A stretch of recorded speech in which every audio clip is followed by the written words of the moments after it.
অনেক দিন থেকেই আমার একটা পাহাড় কেনার শখ, কিন্তু পাহাড়কে বিক্রি করে তা জানি না। যদি তার দেখা পেতাম তা আমি এর জন্য আটকাতো না।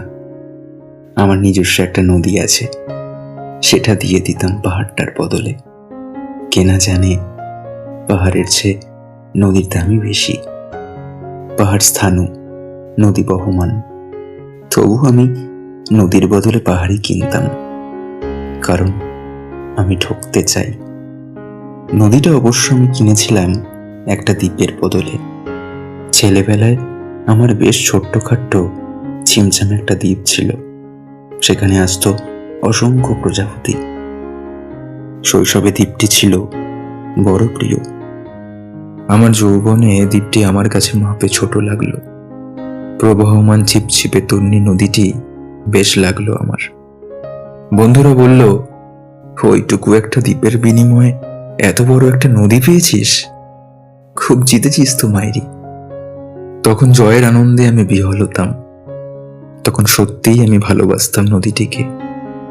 নদী আমার অনেক প্রশ্নের উত্তর দিত, যেমন, বলতো আজ সন্ধেবেলা বৃষ্টি হবে কিনা। সে বলতো, আজ এখানে দক্ষিণ গরম হাওয়া। শুধু একটা ছোট্ট দ্বীপে বৃষ্টি, সে কি প্রবল বৃষ্টি, যেন একটা উৎসব। আমি সেই দ্বীপে আর যেতে পারি না। সে জানতো, সবাই জানে, শৈশবে আর ফেরা যায় না। এখন আমি তাই পাহাড় কিনতে চাই। সেই পাহাড়ের পায়ের কাছে থাকবে গহন অরণ্য। আমি সেই অরণ্য পার হয়ে যাব।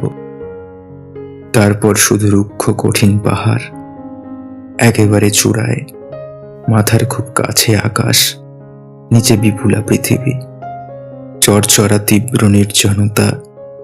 আমার কণ্ঠস্বর সেখানে কেউ শুনতে পাবে না। আমি ঈশ্বর মানি না, তিনি আমার মাথার কাছে ঝুঁকে দাঁড়াবেন না। আমি শুধু 10 দিককে উদ্দেশ্য করে বলবো, প্রত্যেক মানুষই অহংকারী, এখানে আমি একা। এখানে আমার কোনো অহংকার নেই। এখানে জয়ী হবার বদলে ক্ষমা চাইতে ভালো লাগে। হে 10 দিক, আমি কোনো দোষ করিনি, আমায় ক্ষমা করুন।